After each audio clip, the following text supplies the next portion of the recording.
Assalamu alaikum students, welcome back to my YouTube channel SLS Academy. I am your physics teacher and today we are going to discuss about 11th class physics chapter number 3 that is translatory motion. बच्चों आज की video का topic है translatory motion. तो translatory motion के बारे में इससे पहले आपने 9th क्लास में भी पढ़ रखा है। आपने वहां पर 3 टाइप्स की मोशन पढ़ी थी, रोटेटरी मोशन, ट्रांसलेटरी मोशन और वाइब्रेटरी मोशन।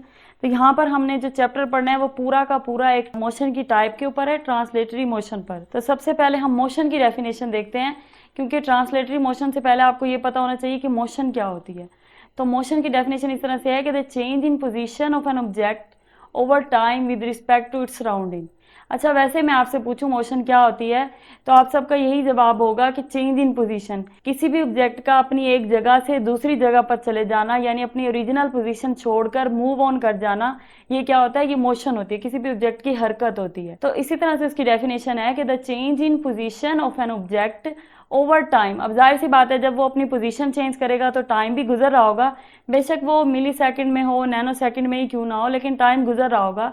तो जब कोई भी ऑब्जेक्ट अपनी पोजीशन चेंज कर रहा होता है तो जितना टाइम गुजर रहा होता है, इसलिए हम कह देते हैं कि change in position of an object over time with respect to its surrounding. ये बात इस तरह से है कि मोशन जो है ना वो एक रिलेटिव फिनोमिना है। रिलेटिव फिनोमिना किस तरह से है कि इस दुनिया में जितनी भी चीजें हैं ना एक्चुअली वो सारी मूव कर रही हैं। सही है, सबसे पहले आपको ये बात पता होनी चाहिए। और सब चीजों की जो मोशन है वो रिलेटिव है। अब रिलेटिव किस तरह से है, इस बात को आप इस तरह से समझें कि फॉर एग्जाम्पल आपके सामने आपका कोई दोस्त एक जगह से दूसरी जगह गया। फॉर एग्जाम्पल आप यूनिवर्सिटी में हैं और आपका दोस्त डिपार्टमेंट से कैंटीन की तरफ जा रहा है, तो वो आपके सामने मूव कर रहा है, चलते हुए कैंटीन तक गया है।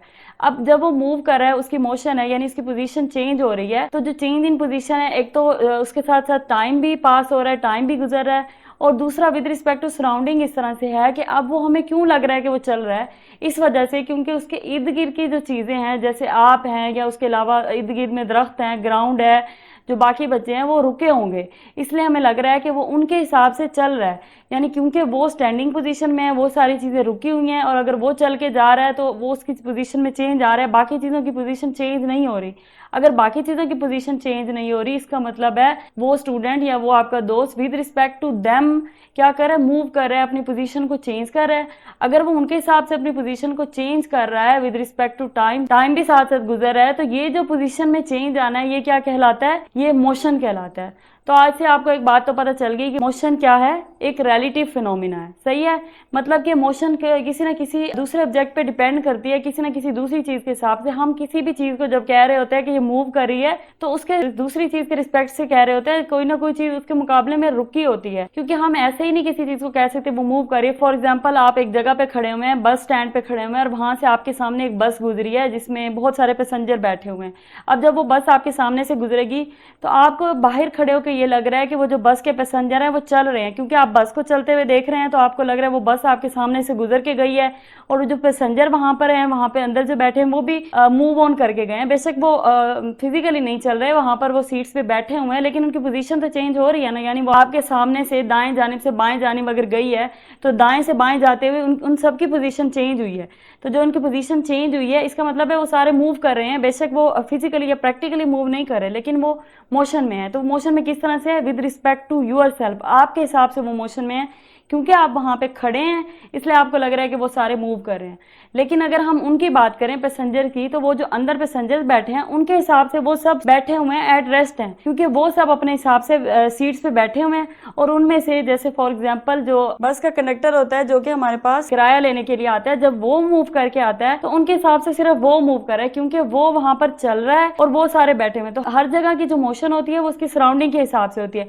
आपके हिसाब से पूरी बस चल रही है, सारे पैसेंजर मूव कर रहे हैं, लेकिन पैसेंजर के हिसाब से सिर्फ वो जो कंडक्टर है जो अंदर मूव कर रहा है, सिर्फ वो मूव कर रहा है। तो इस तरह से हर चीज की जो मोशन होती है उसका अंदाजा हम उसकी सराउंडिंग से लगाते हैं। अब मोशन जो है उसको एक्सप्लेन करने के लिए हमारे पास 3 टर्म्स होती हैं। स्पीड भी हमारे पास मोशन को एक्सप्लेन करती है, वेलोसिटी भी मोशन को एक्सप्लेन करती है, और एक्सेलरेशन भी जो है वो भी मोशन को एक्सप्लेन करती है। अब ये किस तरह से मोशन को एक्सप्लेन करती है, तो क्योंकि स्पीड जो है हमारे पास वो होता है चेंज इन डिस्प्लेसमेंट पर चेंज इन टाइम, यानी कि किसी भी ऑब्जेक्ट की पोजीशन का चेंज होना with respect to time, time के गुजरने के साथ साथ। अब जो वेलोसिटी है वो भी इसी तरह से है, change in displacement with respect to change in time. Speed और वेलोसिटी में बस ये फर्क होता है कि ये क्योंकि वेक्टर क्वांटिटी है वेलोसिटी, तो इसमें डायरेक्शन भी इन्वॉल्व होती है, स्पीड में डायरेक्शन इन्वॉल्व नहीं होगी। बाकी उसके अलावा दोनों ही क्या है, change in position with respect to change in time. तो मोशन की क्या डेफिनेशन हमने पढ़ी, मोशन की भी तो यही डेफिनेशन पढ़ी है ना, change in position of an object over the time या विद रिस्पेक्ट टू टाइम और with respect to its surrounding. तो इसका मतलब है कि ये दोनों चीजें भी मोशन को बता रही हैं। इसके साथ अगर एक्सेलरेशन की बात करें तो एक्सेलरेशन भी यही है। एक्सेलरेशन में क्या है, एक्सेलरेशन में है चेंज इन वेलोसिटी पर चेंज इन टाइम। अब वेलोसिटी क्या है, वेलोसिटी है चेंज इन डिस्प्लेसमेंट। इसका मतलब है दूसरे लफ्जों में वेलोसिटी के अंदर भी चेंज इन डिस्प्लेसमेंट या चेंज इन पोजीशन हो रहा है, और एक्सेलरेशन क्योंकि वेलोसिटी पर डिपेंड करती है तो इसका मतलब है कि एक्सेलरेशन भी हमें मोशन के बारे में इंफॉर्मेशन देती है। इसके बाद अब हम इसकी टाइप्स की बात कर लेते हैं। तो जैसे मैंने पहले ही आपको बताया कि आपने 9th क्लास में इसकी 3 टाइप्स पढ़ी थी। First one is translational motion, जिसके बारे में हमारा चैप्टर है, जिसे हम डिटेल से पढ़ेंगे, और second one is vibrational motion, third one is rotational motion. तो ये 3 जो है ये मोशन की टाइप है।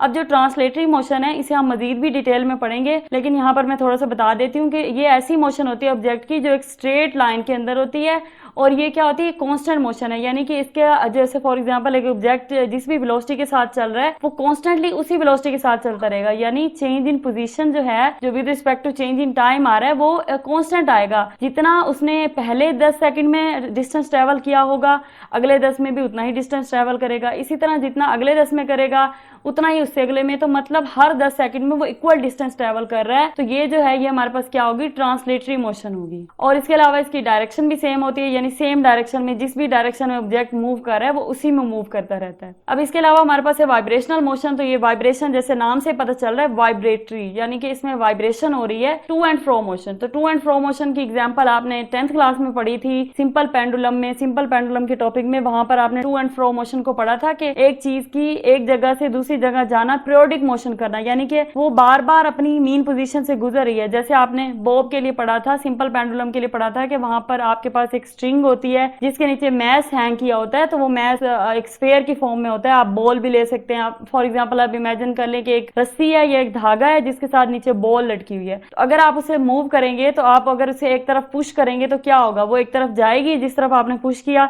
फिर वापस आएगी उस जगह पे जहां पर उसकी मेन पोजीशन थी, जहां पर वो पहले से थी, फिर उससे दूसरी साइड पे अपोजिट साइड पे जाएगी, फिर वापस आएगी अपनी मेन पोजीशन से गुजरेगी, फिर दूसरी साइड पे जाएगी। तो ये जो उसकी टू एंड फ्रो मोशन है ना, इसको हम क्या कहते हैं, वाइब्रेटरी मोशन या फिर वाइब्रेशनल मोशन। इसके बाद है हमारे पास रोटेशनल मोशन। अब रोटेशनल मोशन क्या होता है, रोटेशनल मोशन होता है रोटेटरी मोशन, यानी कि एक ऑब्जेक्ट का अपने ही एक्सिस के गिर्द घूमना। अब इसकी एग्जांपल के लिए अगर आप अर्थ को लें, अर्थ की जो मोशन है वो 2 टाइप की होती है। एक होती है ऑर्बिट्रेरी मोशन, यानी कि ऑर्बिट में मूव करना। ऑर्बिट में कैसे, जैसे वो सन के अराउंड मूव करती है, तो एक ये वाली मोशन होती है, और दूसरी होती है उसकी अपने एक्सिस के अराउंड। तो जो एक्सिस के अराउंड होती है ना, जिसे हम स्पिनिंग मोशन भी कहते हैं, तो ये क्या होती है हमारे पास, ये रोटेटरी होती है, क्योंकि इसमें अर्थ क्या है, दरमियान में जो सेंटर में उसका एक्सिस होगा उसके अराउंड मूव कर रही है, तो इसको हम रोटेटरी मोशन कह सकते हैं। इसके अलावा अगर आप क्रिकेट मैच की बात करें तो वहां पर जो स्पिनर बॉल करवाते हैं वो भी बॉल को स्पिन करते हैं, तो वहां पर भी बॉल जो होती है अपने एक्सिस के अराउंड मूव कर रही होती है, तो उसे भी हम रोटेशनल मोशन कह सकते हैं।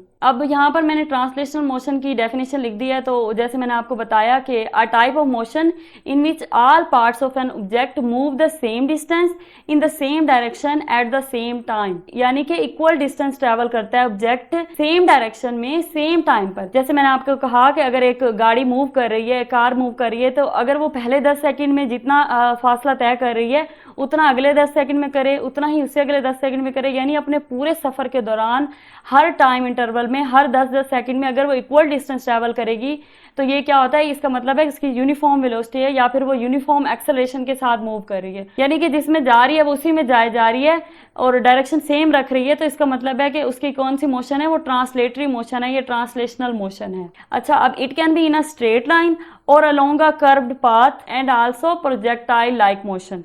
तो इस बात का ये मतलब है कि वो स्ट्रेट लाइन भी हो सकती है, यानी कि एक सीधी लाइन, फॉर एग्जांपल एक सीधी सड़क जा रही है बिल्कुल स्ट्रेट, उस पर भी मूव कर रही हो तब भी हम उसे ट्रांसलेटरी मोशन कहेंगे, और अगर वो कर्व पाथ में भी मूव कर रही है तब भी इस मोशन को हम ट्रांसलेटरी मोशन कहेंगे विदाउट चेंजिंग डायरेक्शन। अगर वो उस कर्व पाथ में मूव कर रही है तो ये क्या होगी, ट्रांसलेटरी मोशन। और प्रोजेक्टाइल मोशन को भी, अब प्रोजेक्टाइल मोशन क्या होती है, प्रोजेक्टाइल मोशन होती है किसी भी ऑब्जेक्ट का 2 डायमेंशनल एक्सिस में 2 डायमेंशन में मूव करना।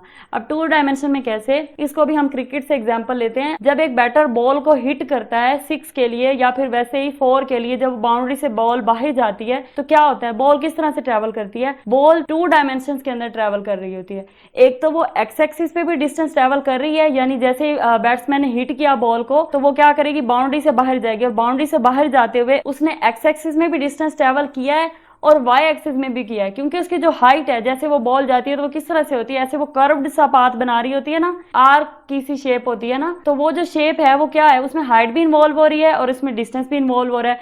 तो डिस्टेंस क्या है, वो अलोंग एक्स एक्सिस है, और जो ऊपर की तरफ गई है जो हाइट है, जो कि एक खास डिस्टेंस पे जाके कम भी होना शुरू हो जाती है, तो वो जो है वो जो उस तरह की शेप बनेगी आपके पास, वो क्या होगी, उस टाइप की मोशन को हम कहते हैं प्रोजेक्टाइल मोशन। तो ये भी हमारे पास ट्रांसलेटरी मोशन का हिस्सा है। अच्छा, अब जो मोशन की स्टडी होती है ना, उसे हम फिजिक्स के खास टाइप के अंदर करते हैं और उसे हम कहते हैं मैकेनिक्स, यानी कि the study of motion of an object is called mechanics. इसको हम मैकेनिक्स कहते हैं। जिस फील्ड में, जिस ब्रांच में फिजिक्स की हम मोशन को स्टडी कर रहे हैं उसे हम मैकेनिक्स कहते हैं। अब मैकेनिक्स की भी आगे 2 टाइप्स हैं, एक है हमारे पास काइनेमेटिक्स और एक है हमारे पास डायनेमिक्स। इसे आप 9th क्लास में अलग अलग चैप्टर्स की फॉर्म में पढ़ के आए हैं, बस इनको मैं थोड़ा सा रिवाइज करा देती हूँ। काइनेमेटिक्स में इस तरह से होता है, the study of motion without considering the cause of motion. Kinematics में हम स्टडी करते हैं मोशन को, लेकिन उसमें काज ऑफ मोशन नहीं डिस्कस करते, यानी कि वो मोशन किस वजह से हो रही है। फॉर एग्जांपल, जैसे अभी मैंने बॉल के हिट करने की बात की, तो वो बैट्समैन के फोर्स लगाने की वजह से ना, वो अपने बल्ले से हिट करेगा और वो फोर्स लगेगी, उसकी वजह से बॉल आगे गई है। तो ये जो कॉज ऑफ मोशन है ना, इसको हम डिस्कस नहीं करते काइनेमेटिक्स के अंदर। लेकिन जो डायनामिक्स है, इसमें क्या है, the study of the force that causes the object to move, उसको भी स्टडी करते हैं। तो इसमें हम उस फोर्स को या उस वजह को, जिस वजह से वो मोशन हो रही है, इसको स्टडी करते हैं, लेकिन इसमें नहीं करते। और यही इन दोनों ब्रांचेस में जो बेसिक डिफरेंस है। इसके अलावा इसमें हम डिस्टेंस, डिस्प्लेसमेंट, एक्सेलेरेशन और वेलोसिटी वगैरह को डिस्कस करेंगे, और इसमें हम मोमेंटम और लॉज ऑफ मोमेंटम और law of conservation of momentum जो है उसको डिस्कस करेंगे। ये था बच्चों आज का हमारा लेक्चर। आई होप आपको लेक्चर समझ आ गया होगा। अगर कोई कंफ्यूजन हो तो आप कमेंट सेक्शन में लाजमी बताइएगा, हम दोबारा डिस्कस कर लेंगे। Thank you so much.